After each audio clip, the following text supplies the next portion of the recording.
কান দিয়ে শুনলেন আল্লাহর নবী সাল্লাল্লাহু তাআলা আলাইহি ওয়াসাল্লামের একজন সাহাবা নাম হলো বেলাল।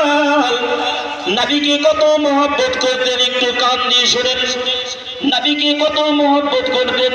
আল্লাহর নবী সাল্লাল্লাহু তাআলা আলাইহি ওয়াসাল্লাম মসজিদে নববী শরীফে দাঁড়িয়ে আলোচনা করতে আছে। নবী আমার বলতে আছেন, ও আমার সাহাবারা, মসজিদে নববী শরীফের মুয়াজ্জিন বানাতে চাই। কোন একজন সাহাবা হাত তুলে এই মসজিদে নববীর মুয়াজ্জিন বানাবো। হযরত বেলাল রাদিয়াল্লাহু তাআলা ওই মসজিদে নববী শরীফে বসে নবীর আলোচনাগুলো শুনতেছিলেন। নবীর আলোচনাগুলো শুনতেছিলেন। আমার বিশ্ব নবী সাল্লাল্লাহু তাআলা আলাইহি ওয়াসাল্লাম এবার যেন মসজিদে নববী শরীফে দাঁড়িয়ে নবী আমার বলতে আছেন, কোন একজন ব্যক্তি মসজিদে নববী শরীফের মুয়াজ্জিন হবে। হাত তুলো। সমস্ত সাহাবা হাত তুলে দিয়েছে। আল্লাহর নবী সাল্লাল্লাহু তাআলা আলাইহি ওয়াসাল্লাম সামনের দিকে তাকিয়ে দেখলে সমস্ত সাহাবা হাত তুলেছে। একজন সাহাবা হাত তুলে নাই। ওই সাহাবাটার নাম হলো হযরত বেলাল।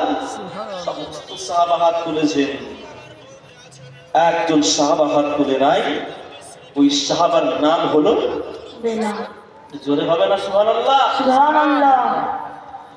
আল্লাহর নবী সাল্লাল্লাহু তাআলা আলাইহি ওয়াসাল্লাম বেলালকে ডাক দিয়ে বলতেছেন, বেলাল তুমি শুনো।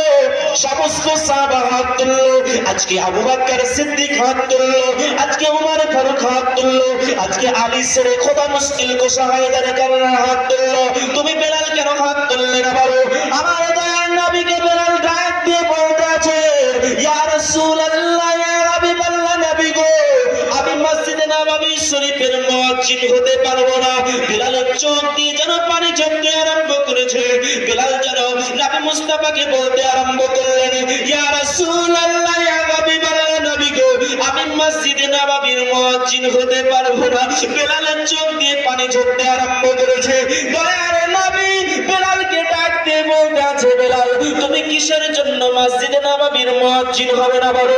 বেলাল তখন বলতে আরম্ভ করলেন, ইয়া রাসূলুল্লাহ, ইয়া হাবিবাল্লাহ, নবী গো, আমি মসজিদে নববীর মুয়াজ্জিন এই কারণে হবে না।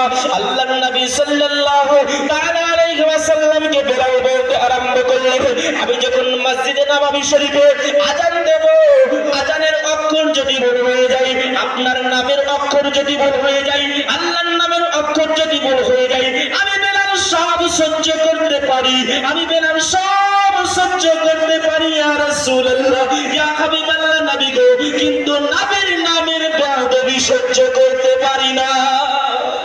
সুবহানাল্লাহ। জোরে সুবহানাল্লাহ বলে। সুবহানাল্লাহ। বেলাল বলতে আছেন, ইয়া রাসূলুল্লাহ, ইয়া হাবিবাল্লাহ, নবী গো, আমি সব সহ্য করতে পারি, কিন্তু আমি বেলাল নবীর নামের বেয়াদবি সহ্য করতে পারি না। একটু জোরে সুবহানাল্লাহ। বেলাল ডাক দিয়ে বলতে আছেন, ইয়া রাসূলুল্লাহ, ইয়া হাবিবাল্লাহ, নবী গো, আমি সব সহ্য করতে পারি, কিন্তু আপনার নামের বেয়াদবি সহ্য করতে পারি না।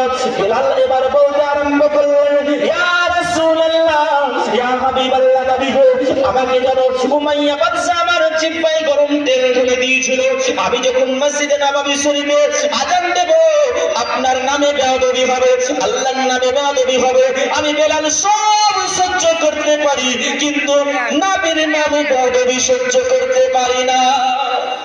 বেলাল সব সহ্য করতে পারবে, কিন্তু নবীর নামের বেয়াদবি সহ্য করতে পারবে না। বেলাল বলতে আছেন, ইয়া রাসূলুল্লাহ, নবী গো, আমি যখন আপনার হাতে হাত দিয়ে মুসলমান হলাম, ইসলাম গ্রহণ করলাম, কালেমা যখন পড়লাম, ওই উমাইয়া বাদশা আমাকে কষ্ট দিতে আরম্ভ করলো। বেলাল বলতে আরম্ভ করলেন, বেলাল কিভাবে ইসলাম এনেছিল রে বাবা? ও আমার মা বোনেরা, আল্লাহর নবী সাল্লাল্লাহু তাআলা আলাইহি ওয়াসাল্লামের সম্মুখে বিলাল যেন পৌঁছে গেলেন।